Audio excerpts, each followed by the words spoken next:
Hello friends, this is professor Vikas Singh. बच्चों, हम लोग बात करने जा रहे हैं SYGC का। ठीक है, मैं वेरी क्विकली आपको चैप्टर नंबर 1 के दो क्वेश्चंस, वेरी इंपॉर्टेंट क्वेश्चंस है, मैं वेरी क्विकली आपको रिवाइज करा देता हूँ। चैप्टर नंबर 1 के SYGC के 2 दिन बाद 3 दिन बाद अपने एग्जाम से, तो वेरी क्विकली मैनर में मैं 15 मिनट में आपको दो क्वेश्चन जो इंपॉर्टेंट है रिवाइज कर देता हूँ। आ जाइए डायरेक्टली। सबसे इंपॉर्टेंट क्वेश्चन है बच्चों। मैं जस्ट फॉर रिवीजन पर्पस के लिए वीडियो बना रहा हूँ, बच्चा प्लीज फोकस करिएगा। Henri Fayol administration theory of management. Sir, Henri Fayol के ऊपर एग्जाम में क्वेश्चन आएगा ही आएगा। ठीक है, एक क्वेश्चन एग्जाम में ऐसा बोल दे, एक्सप्लेन द 14 प्रिंसिपल, ब्रैकेट में लिख के देगा राइट एनी 5 पॉइंट्स। ठीक है, यह बोल दे हेनरी फियोल के प्रिंसिपल ऑफ मैनेजमेंट या 14 प्रिंसिपल ऑफ मैनेजमेंट, कुछ भी पूछे आंसर यही आएंगे। लेट्स स्टार्ट दोस्तों। तो हेनरी फियोल के क्या प्रिंसिपल्स थे, हम लोग वेरी क्विकली देख लेते हैं। सारे प्रिंसिपल नहीं देखेंगे, लेकिन ठीक ठाक आपको एग्जाम में लिखने लायक मैं सिखा देता हूँ। सबसे पहला प्रिंसिपल था हेनरी फियोल का, principal of division of work. ठीक है, हेनरी फियोल ने क्या बोला था, जो भी वर्क है ऑर्गेनाइजेशन के अंदर, उसको among the department, among the person to person divide कर दो। अगर वर्क को आप प्रॉपर्ली डिवाइड कर दोगे डिपार्टमेंट वाइज, उससे क्या होगा, हर एक डिपार्टमेंट अपना काम करेगा, लोग अपने अपने स्पेशलाइज लेवल पे काम करेंगे, अपने अपने कैपेबिलिटी पे काम करेंगे, उससे ऑर्गेनाइजेशन की प्रोडक्शन बढ़ेगी, स्पीड बढ़ेगी, क्वालिटी इंप्रूव होगी। ठीक है, तो उसको हम लोग बोलते हैं बच्चा principle of division of work. देखो यहाँ पे लिखा है, according to this principle the work is divide in the different kind, different, जैसे आप technical, financial, commercial, security, accounting, मतलब अलग अलग डिपार्टमेंट में डिवाइड कर दो। इंसान की क्वालिटी, कैपेबिलिटी के हिसाब से वर्क को डिवाइड कर दो, उससे क्या होगा, ऑर्गेनाइजेशन का प्रोडक्शन बढ़ेगा, स्पीड बढ़ेगा, क्वालिटी बढ़ेगी। आगे बढ़ते बच्चों, नेक्स्ट पॉइंट हम लोग बात करें बच्चों, ध्यान दीजिएगा, प्लीज फोकस करिएगा। नेक्स्ट पॉइंट की हम लोग बात करें, that is that is principle of authority and responsibility. Henry Fayol ने काफी अच्छा एक कंसेप्ट बोला था दुनिया को, ऑर्गेनाइजेशन के अंदर कोई इंसान को ज्यादा ऑथोरिटी भी मत दो, मतलब ज्यादा पावर भी मत दो, और कोई इंसान को ज्यादा रिस्पॉन्सिबिलिटी भी मत दो। कोई इंसान को अगर आप ज्यादा ऑथोरिटी दे दो, ज्यादा पावर दे दो, तो मिसयूज करने का चांसेस होता है। अगर आप कोई इंसान को ज्यादा रिस्पॉन्सिबिलिटी दे दोगे, तो वो क्या क्या करेगा, वो पागल हो जाएगा, अरे मैं क्या क्या करूं, he will feel frustrated, right now? So there should be balance between authority and responsibility. Henry Fayol ने ही बोला था, कंपनी के अंदर ऑथोरिटी रिस्पॉन्सिबिलिटी के बीच में बैलेंस होना चाहिए। ज्यादा ऑथोरिटी भी सही भी नहीं है, ज्यादा रिस्पॉन्सिबिलिटी भी सही नहीं है। देखो लिखा है, authority is a right to take decision. ठीक है, it is a necessary to get the thing done appropriately from subordinate, मतलब employ. Authority always come with responsibility. यहाँ से बहुत इंपॉर्टेंट लाइन है, there should be balance between authority and responsibility. If more authority given to employee, there may be chances वो misuse करेगा। अगर more responsibility तो दोगे तो feel frustrate हो जाएगा बेचारा। Next point, principle of discipline. Sir, what is the discipline? Henry Fayol ने बोला था डिसिप्लिन मतलब क्या, डिसिप्लिन कंपनी के अंदर होना जरूरी है। कोई भी ऑर्गेनाइजेशन का सक्सेस उसके डिसिप्लिन पे डिपेंड करता है। ठीक है, डिसिप्लिन मींस क्या, आप ऑर्गेनाइजेशन के जो रूल्स रेगुलेशन उसको फॉलो करते हैं, उसको उसी को बोलते हैं डिसिप्लिन।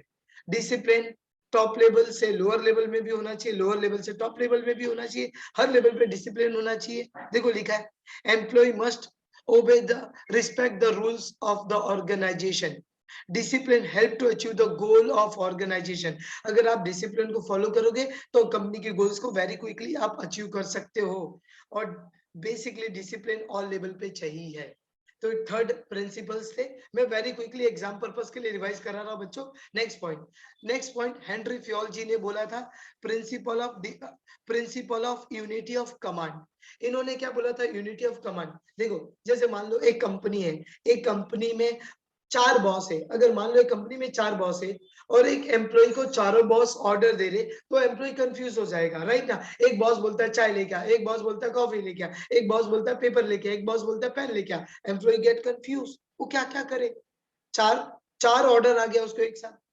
एक गलत सिस्टम है। कंपनी में कभी भी एक एम्प्लॉय को एक ही जगह से ऑर्डर आना चाहिए और वो उसको ही रिपोर्ट करे। सही बात है, एक ही बॉस होना चाहिए, कंपनी में एक ही बॉस होना चाहिए। जहां पे 4 बॉस बनेंगे ना, कंपनी डूब जाएगी। ऐसा बोला जाता है ना, घर में एक ही मुखिया होना चाहिए। 4 मुखिया हुए गड़बड़ हो जाएगा। तो that is unity of command. एक इंग्लिश में कहावत है, too many cook spoil the soup. ठीक है, एक ही बावर्ची होनी चाहिए। आप हेल्पर 4-5 रख लो, लेकिन बावर्ची एक ही होना चाहिए। मतलब सुप्रियर, एक ही सुप्रियर होना चाहिए और एक ही जगह से ऑर्डर आना चाहिए। देखो ये लोग ने डायग्राम में भी आपको दिया है, ए राइट अप्रोच है, ए रॉन्ग अप्रोच है। यहाँ पे 2 बॉस है, देखो कंफ्यूज हो रहा है। यहाँ पे राइट अप्रोच है, एक ही बॉस है, एक ही बॉस है, ऑर्डर दे रहा है 3 लोगों को, एक ही बॉस है, ऑर्डर दे रहा है 3 लोगों को। तो this is a right approach, this is a right approach. Clear हो गया बच्चों? आगे चलो, तो हम लोग वही पढ़ने वाले बच्चों। यहाँ पे ध्यान देना, each member of organisation should receive order from only one superior. और वो उससे क्या होगा, कंफ्यूजन नहीं होगा, और वो एम्प्लॉय उसको ही जाके रिपोर्ट करना चाहिए, फाइनली उसको ही जाके रिपोर्ट करना चाहिए। मतलब ये राइट अप्रोच है। Class next point, next point हम लोग बात करें बच्चा, unity of direction. Unity of direction क्या होना चाहिए? इसका मतलब क्या होता है, कंपनी में एक ही प्लान होना चाहिए, एक हेड होना चाहिए, एक प्लान होना चाहिए। This principle state that there should be one head one plan, one head one plan. एक ही हेड होना, एक ही प्लान होना चाहिए, एक ही हेड होना चाहिए। ठीक है, और प्लान सबके लिए सेम होना चाहिए, डायरेक्शन सबके लिए सेम होना चाहिए, पार्शियलिटी नहीं होना चाहिए। देखो यहाँ पे लिखा भी है, each group in organization should have same object and group should be directed by one manager using single plan। एक ही प्लान होना चाहिए। इसको हम लोग बोलते हैं बच्चा unity of direction. Next point की हम लोग बात करें बच्चा, ध्यान देना। नेक्स्ट पॉइंट की हम लोग बात करें, principle of unit, principal of subordination of interest. Subordination मतलब क्या होता है, एम्प्लॉय। सर कोई भी एम्प्लॉय को सबसे पहला अपने ऑर्गेनाइजेशन के बारे में सोचना चाहिए, अपने बारे में सेकेंडरी। कभी भी याद रखना, कोई भी एम्प्लॉय को सबसे पहला ऑर्गेनाइजेशन, ऑर्गेनाइजेशन का भला इज इंपॉर्टेंट। ऑर्गेनाइजेशन के बेनिफिट के लिए काम करो, सेकेंडरी अपने बेनिफिट के लिए काम करो। ऑर्गेनाइजेशन है तो आप हो। जैसे एक एग्जांपल, एक क्रिकेटर है, एक बॉल पे 6 रन चाहिए इंडिया टीम को क्रिकेट मैच जिताने के लिए, और 1 रन चाहिए उसकी सेंचुरी करने के लिए। तो बोलो क्रिकेटर को 1 रन मारना चाहिए कि 6 रन मारना चाहिए? 6 रन मारना चाहिए। अगर वो कंट्री का सोचेगा, उसका भला हो जाएगा। ठीक है, कोई भी एम्प्लॉय को, सबऑर्डिनेट होता है एम्प्लॉय, कोई भी एम्प्लॉय को किसका इंटरेस्ट इंपॉर्टेंट होना चाहिए? ऑर्गेनाइजेशन का। अपना इंटरेस्ट सेकेंडरी। देख लो मैंने अंडरलाइन भी किया यहाँ पे बच्चों। Always, always the according to this principle, interest of individual must be given less importance than interest of organization. The interest of organization first और personal interest should be secondary. पहला किसके बारे में सोचो? ऑर्गेनाइजेशन, बाद में अपने बारे में। ये प्रिंसिपल किसने बोला था? हेनरी फ्योल ने। Next, principle of centralisation. Centralisation क्या होता है बच्चा?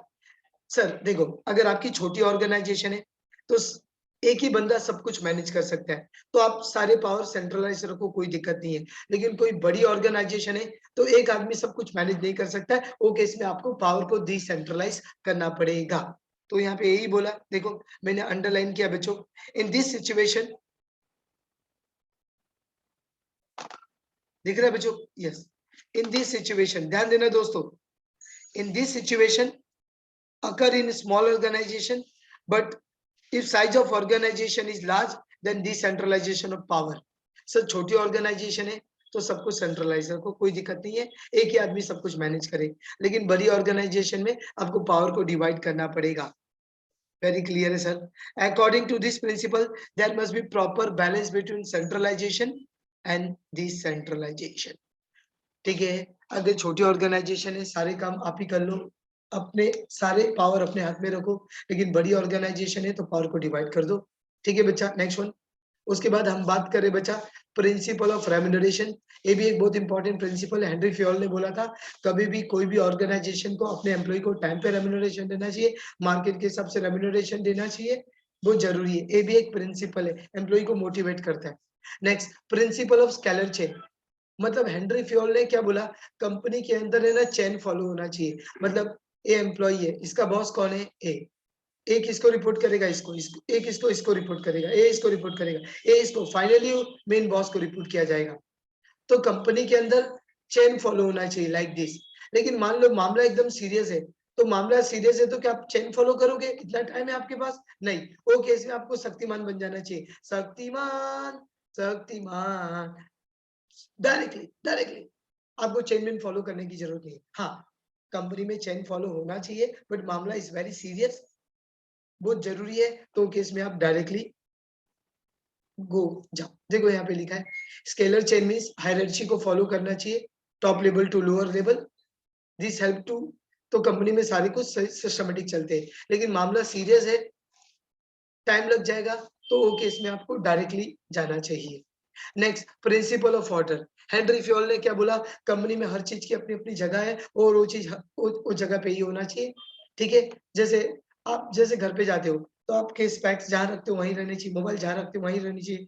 आप दूसरी जगह पे रख दो, देखो डिसऑर्डर हो जाएगा, ढूंढते ढूंढते परेशान हो जाओगे। तो हेनरी फ्योल ने यही बोला, कंपनी में हर चीज का, इंसान हो, कोई वस्तु हो, कोई भी चीज हो, हर चीज का अपना अपना एक प्लेस होता है, वो वहीं होना चाहिए। अब 10 पॉइंट मोर देन इनफ है सर, ज्यादा करने की गरज नहीं है, मैं ज्यादा नहीं करा रहा हूँ, जस्ट एग्जाम ओरिएंटेड करा रहा हूँ, इसे 10 पॉइंट मोर देन इनफ है। पहला प्रिंसिपल मैंने क्या बोला, बच्चा बोलो, एग्जाम में लोग बोल के भी देंगे, राइट एनी 5 to 6 पॉइंट, उतना ही लिख देना। Principle of division work, second authority responsibility, third discipline, next unity of command, next unity of direction, next principle of subordination of interest, principle of centralisation, principle of remuneration, scalar chain और order. एक बार चाहिए तो खाली pointer बता देता हूँ। Equity, सारे एम्प्लॉय आपके लिए एक ही समान होने चाहिए। आप एम्प्लॉय को ज्यादा समय तक परमानेंट टेम्पररी जो मत रखो, उसको परमानेंट जॉब दो, उसको एंकरेज करो ऑलवेज, और टीम वर्क होना चाहिए। ठीक है बच्चों, वेरी क्लियर है। चलो, मैं एक क्वेश्चन नंबर 1 है, वो वेरी इंपॉर्टेंट है, उसको भी रिवाइज करा देता हूँ। चलो, नेचर, एक क्वेश्चन भी इंपॉर्टेंट है गाइस, एग्जाम में आने का चांसेस है, वेरी क्विकली डील करेंगे हम लोग। Nature of principal of management, nature of principal of management, principal of management की बात कर रहे हैं दोस्तों हम लोग, ध्यान देना। देखो हेनरी फ्योल ने क्या बोला था, फीचर्स और nature of principal of management. पहला प्रिंसिपल है, पहला नेचर है, पहला कैरेक्टरिस्टिक है यूनिवर्सल एप्लीकेशन। हमने जो प्रिंसिपल पढ़े ना, क्वेश्चन का नाम याद रखना, अभी जो क्वेश्चन पढ़ा वो उसका नाम था 14 प्रिंसिपल, हेनरी फ्योल प्रिंसिपल। इस क्वेश्चन का नाम है nature of principal of management. तो हेनरी फ्योल की कुछ चलो, तो हम लोग क्वेश्चन देख रहे हैं, पहला पॉइंट है इसमें यूनिवर्सल एप्लीकेशन। जो प्रिंसिपल ऑफ मैनेजमेंट है, ये पूरी वर्ल्ड में अप्लाई होता है, पूरे इंडिया में अप्लाई होता है, ये छोटे ऑर्गेनाइजेशन को भी अप्लाई होता है, बड़े ऑर्गेनाइजेशन को भी अप्लाई होता है, प्रॉफिट ऑर्गेनाइजेशन को भी अप्लाई होता है, नॉन प्रॉफिट ऑर्गेनाइजेशन को भी अप्लाई होता है। यही लिखना है, देखो, this principle of management is universal, they can be applied to all types of organization irrespective of size and nature, छोटू बड़ू सबको अप्लाई होगा। all kind of organization, profit organization, non profit, all level, top level, middle level, मतलब इसलिए point का नाम रखा गया है universal application. Next point, journal guideline. Sir हमने जो प्रिंसिपल अभी थोड़ी देर पहले पढ़ा था, इसी क्वेश्चन के पहले प्रिंसिपल ऑफ मैनेजमेंट, हमने देखा था जर्नल गाइडलाइन। बोलो, प्रिंसिपल ऑफ मैनेजमेंट आपको कुछ सिखाता है कि नहीं सिखाता है? यस। जैसे हमने पढ़ा था division of work, principal of division of work, वो बोलता है काम को डिवाइड करने के लिए। ऑथोरिटी रिस्पॉन्सिबिलिटी, वो बोलता है प्रॉपर ऑथोरिटी रिस्पॉन्सिबिलिटी में बैलेंस होना चाहिए। प्रिंसिपल ऑफ रेम्यूनरेशन बोलता है टाइम पे एम्प्लॉय को रेम्यूनरेशन देना चाहिए, उसे वो मोटिवेट होगा।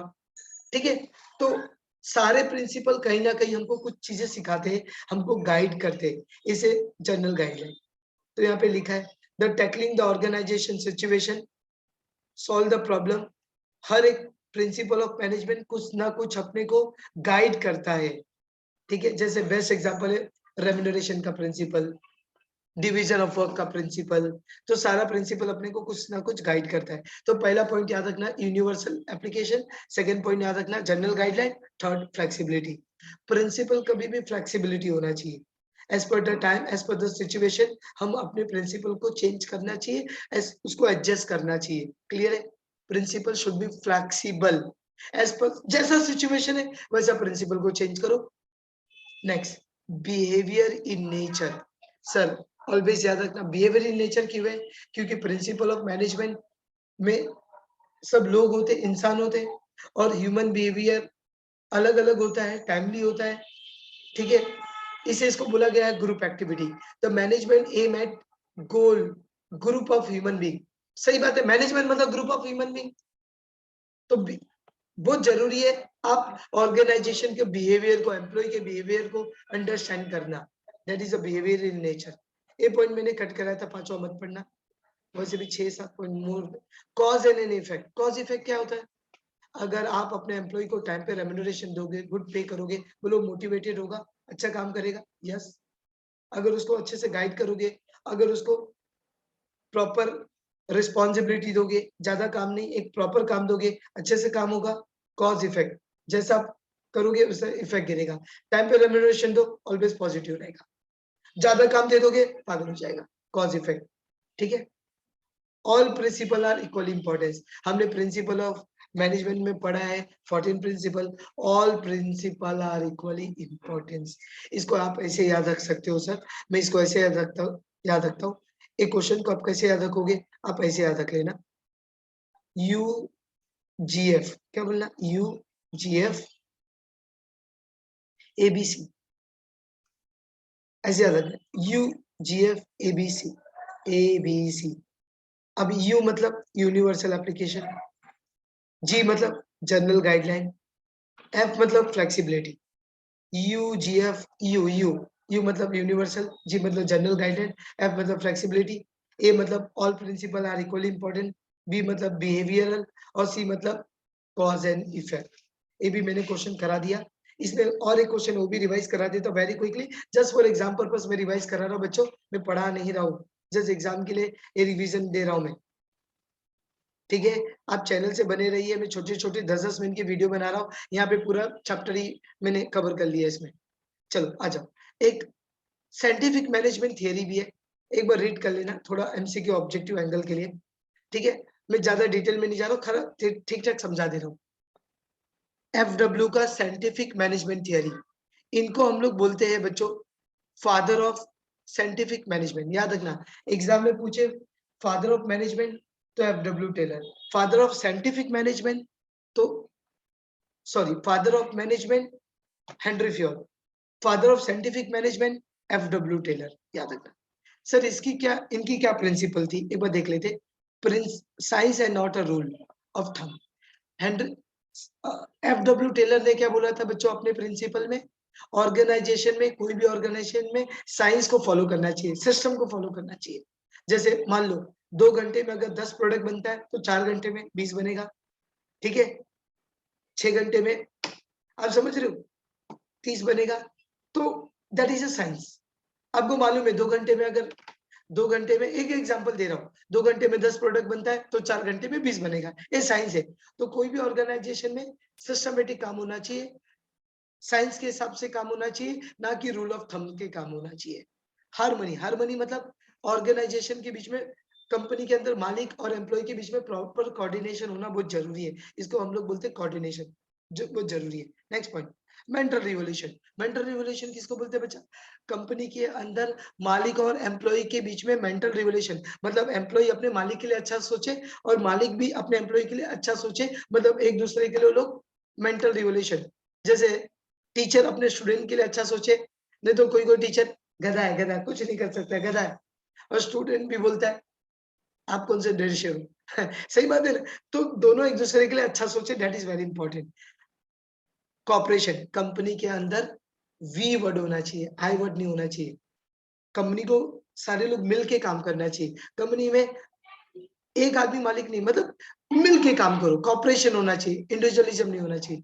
रिस्पॉन्सिबिलिटी, डिवीजन ऑफ रिस्पॉन्सिबिलिटी, और रिसोर्सेज को प्रॉपर यूटिलाइज करो तो सब कुछ बेस्ट होगा। ये सब देख लेना एक बार, मैंने ज्यादा खाली एक बार पॉइंटर रीड करके छोड़ दिया, बट ये चैप्टर में 2 क्वेश्चन ही इंपॉर्टेंट है, एक तो 14 प्रिंसिपल और एक पहला क्वेश्चन, बस ये 2 ही क्वेश्चन इंपॉर्टेंट है, अच्छे से कर लेना बच्चा, कर लेना, ज्यादा कुछ नहीं। चैप्टर में 2 क्वेश्चन कर लेना, एक क्वेश्चन 1 और एक 14 प्रिंसिपल। एग्जाम में क्वेश्चन आ जाएगा प्रिंसिपल ऑफ मैनेजमेंट पहला, 14 प्रिंसिपल हेनरी फ्योल। ठीक है बच्चों, मैं सारे चैप्टर के छोटे छोटे रिवीजन बना रहा हूँ। वीडियो अच्छे लगे तो लाइक कीजिए, सब्सक्राइब कीजिए। थैंक यू सो मच दोस्तों, bye friends, have a nice day, God bless you.